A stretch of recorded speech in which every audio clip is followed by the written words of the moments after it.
Thank you for this opportunity to join you. I'm sorry I couldn't be there today in person because this is a very important G20 meeting on sustainable finance. The transition to a low-carbon economy will require a massive reallocation of capital. We know that emissions will have to decline by more than 45% from 2010 levels over the course of the next decade in order to be on track to reach net zero by 2050. Companies and industries that do not adjust to this new world will simply fail to exist. But those who anticipate it and seize the opportunities will reap great rewards. Now, governments will create the policy environment, and we as regulators will provide the frameworks. It's the private sector that will supply the investment.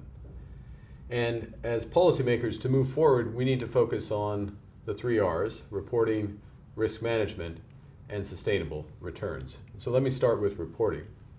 In 2050, in response to a call from G20 leaders, the FSB began ensuring that the market had the right information to price climate risk and reward climate innovation.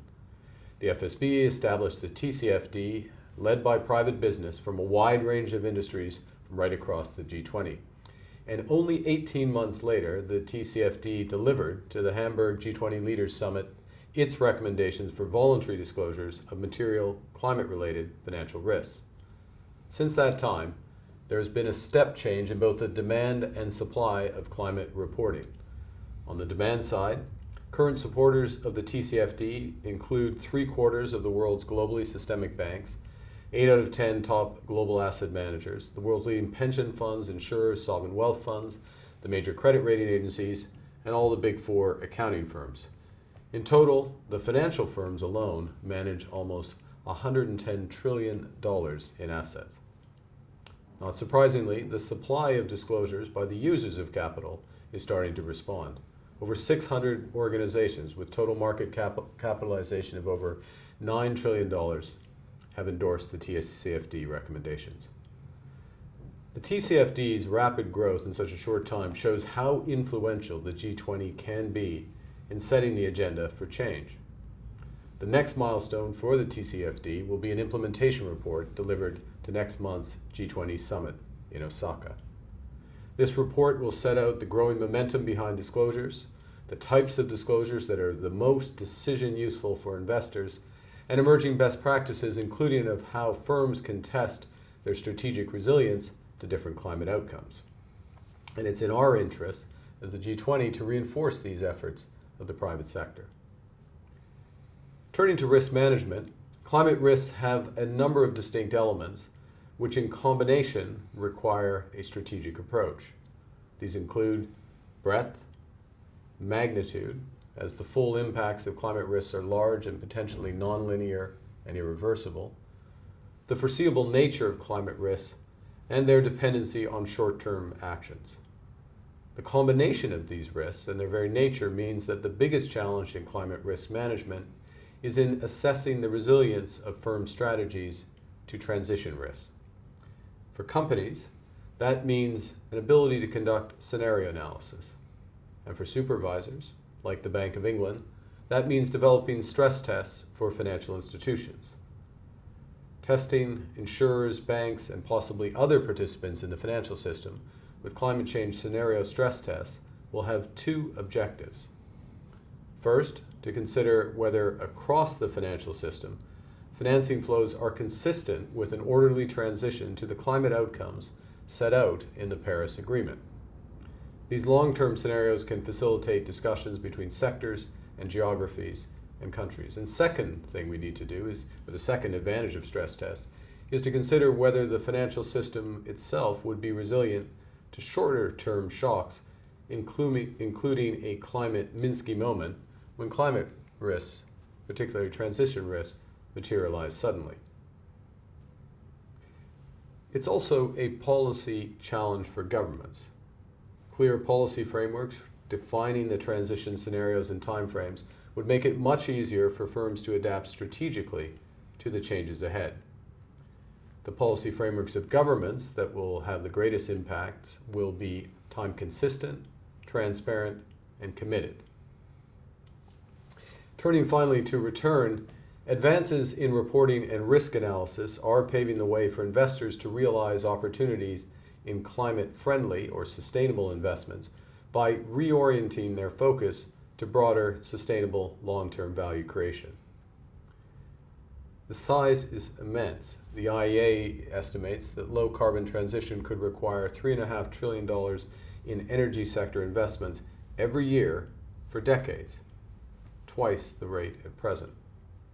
And such investment approaches are becoming increasingly common. There are now 2,000 signatories with over $80 trillion in assets under management to the UN's Principles for Responsible Investment. And as you know, that's an international network of investors who consider ESG factors in their work. This increase in support is both well-intentioned, but it's also ruthlessly commercial. And that's because there's growing evidence that sustainable investment can generate returns in three ways. First, companies that score well on ESG metrics may better anticipate future climate-related risks and opportunities, and this makes them more strategically resilient and therefore better able to anticipate and adapt to the risks and opportunities on the horizon. And in this respect, they generate true alpha from ESG. Second, firms with strong ESG ratings could signal that they're more naturally disposed to longer-term strategic thinking, planning, and action. Climate disclosure is therefore not only seen as necessary in and of itself, but also informative about the extent to which companies are focused on long-term value creation. And the third way there could generate excess returns is that strong ESG firms may enjoy valuation premiums consistent with shifting investor preferences.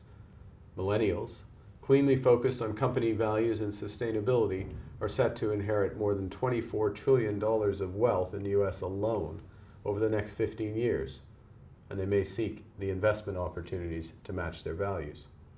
Already, those assets are moving to ESG strategies at a 20% annual growth rate. So to conclude, a market in the transition to a 2-degree world is being built. It has the ability to reveal the valuation or how the valuations of companies could change over time as climate policies adapt and as carbon intensity declines.